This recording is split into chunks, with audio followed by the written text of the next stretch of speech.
여러분, 안녕하세요. 경제적 자유를 추구하는 주식부자입니다. 저와 함께 삼성전자 장기 투자로 경제적 자유를 이루고 싶은 분들은 구독과 좋아요를 꾹 눌러주시기 바랍니다.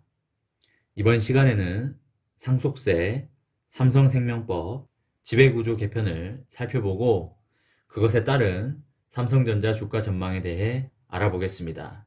이건희 회장이 남기고 간 재산은 주식 약 18조 가량과 부동산 5조 가량입니다. 이건희 회장의 주식을 법대로라면 홍나희 여사와 자녀들이 법정 지분대로 나눠 갖겠지만 아마 경영권 방어 등을 생각해서 이재용 부회장이 필요한 만큼 받고 경영권 방어 등의 불필요한 부분에 대해서는 홍나희 여사와 여동생들에게 나눠주지 않을까 생각합니다. 그리고 홍나희 여사와 여동생들에게 덜 받은 부분에 대해서는 주식에 상응하는 무언가를 줄 것으로 예상됩니다.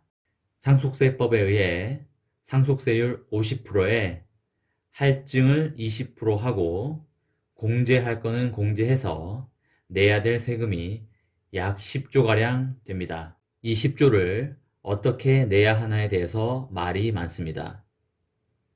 그리고 기본적인 지배구조를 보면 오너 일가가 삼성물산을 지배하고 물산이 생명을 지배하고 생명이 전자를 지배하는 순으로 되고 있습니다. 세부적으로 보면 이건희 회장은 전자를 4%, 물산을 17%, 생명을 20% 가지고 있습니다. 이재용 부회장은 전자를 0.7%, 물산을 17%, SDS를 9% 가지고 있습니다. 이부진은 물산을 5%, SDS를 4% 가지고 있습니다. 이서연은 물산을 5%, SDS를 4% 가지고 있습니다. 보유 주식을 보시면 이건희 회장 이외에는 삼성전자 주식을 가지고 있는 사람이 거의 없습니다. 이재용 부회장마저도 삼성전자 주식을 0.7%만 가지고 있습니다. 경영권 방어로는 힘든 퍼센트입니다. 대신에 물산 주식을 보시면 이건희 회장이 17%, 이재용 부회장이 17%, 이부진이 5%, 이서연이 5%를 가지고 있어서 오너 일가가 물산을 44% 가지고 있음으로써 물산을 지배하고 있습니다. 또한 물산은 생명을 19% 가지고 있어서 물산이 생명을 지배하고 있고요.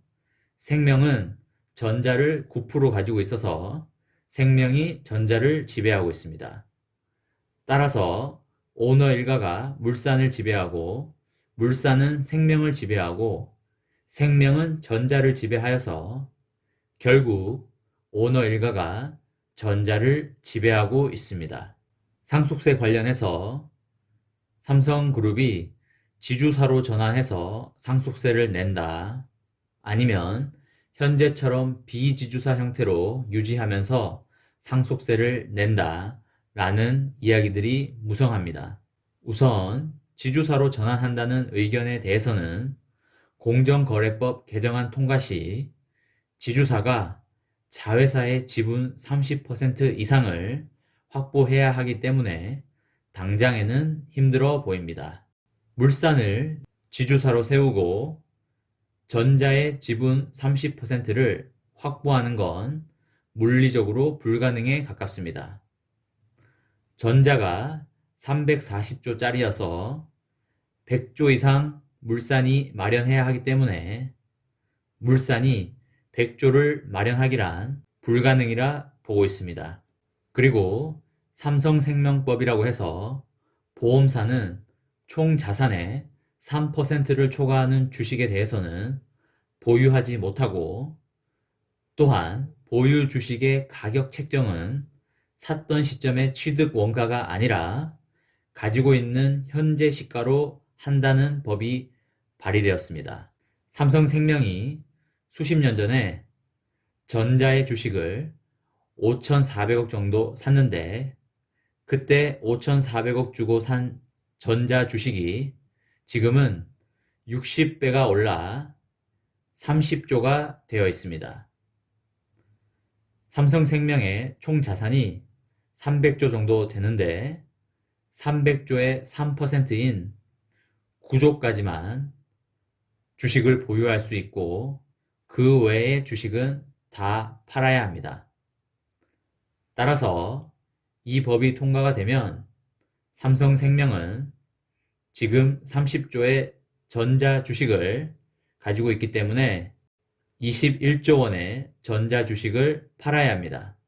21조 원을 팔면 거기에 따르는 양도세도 엄청나기 때문에 쉽게 해결될 문제가 아닙니다.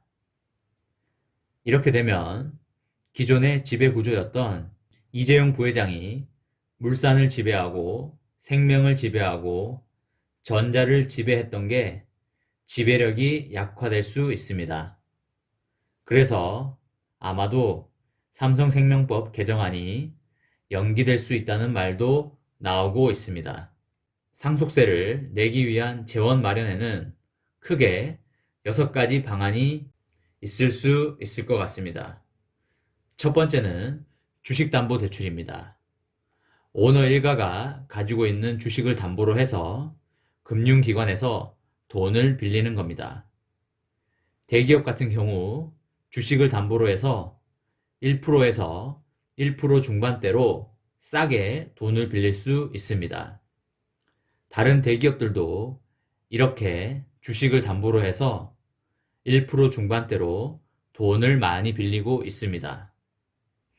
삼성전자의 기업 신용도는 우리나라 탑 클래스이기 때문에 삼성전자한테 돈을 빌려주지 않을 금융기관은 없습니다. 아마 서로 빌려주려고 삼성한테 로비 같은 거를 하지 않을까 생각이 듭니다. 상속세 10조를 한 번에 내지 않고 5년에 나눠서 낼 수 있기 때문에 대출도 한 번에 다 받을 필요가 없습니다. 이재용 부회장이 주식을 담보로 해서 돈을 빌리기는 엄청 쉬운 일일 테고 대출 금리도 싸게 받을 수 있어서 이 방법이 유력해 보입니다. 두 번째로는 배당금 수령을 통한 상속세 재원 마련입니다.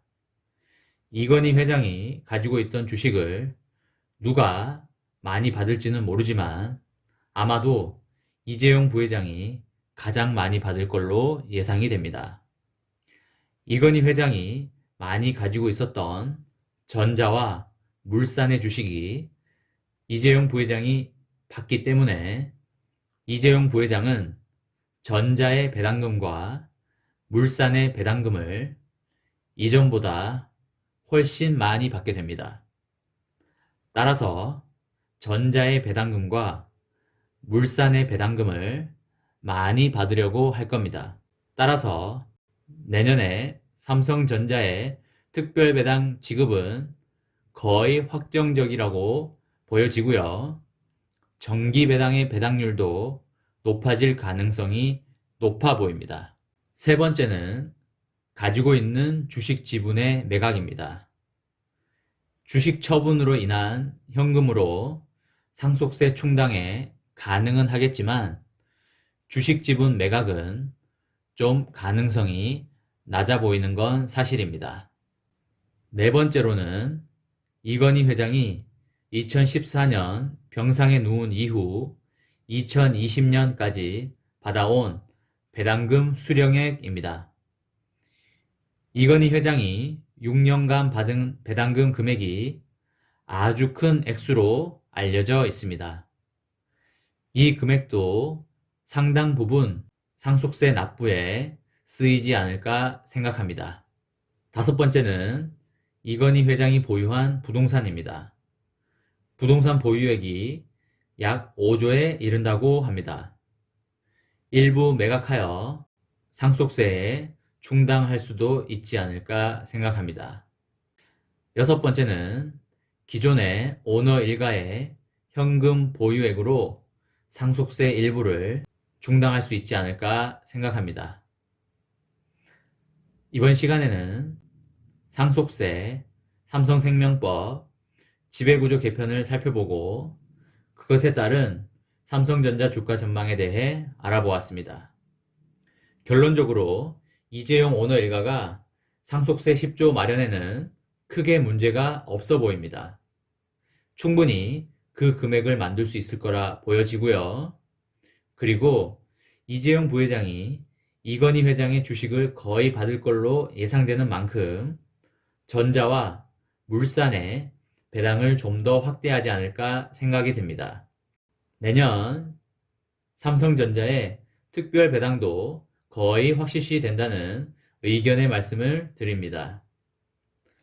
삼성전자의 주가가 상속세의 낮은 책정을 위해서 연말까지는 좀 빠질 수 있겠으나 내년 상반기부터는 크게 오를 걸로 예상이 됩니다. 저와 함께 삼성전자 장기 투자로 경제적 자유를 이루고자 하시는 분들은 구독과 좋아요를 꾹 눌러주시기 바랍니다. 이번 영상은 여기까지 하겠습니다. 시청해주셔서 감사합니다.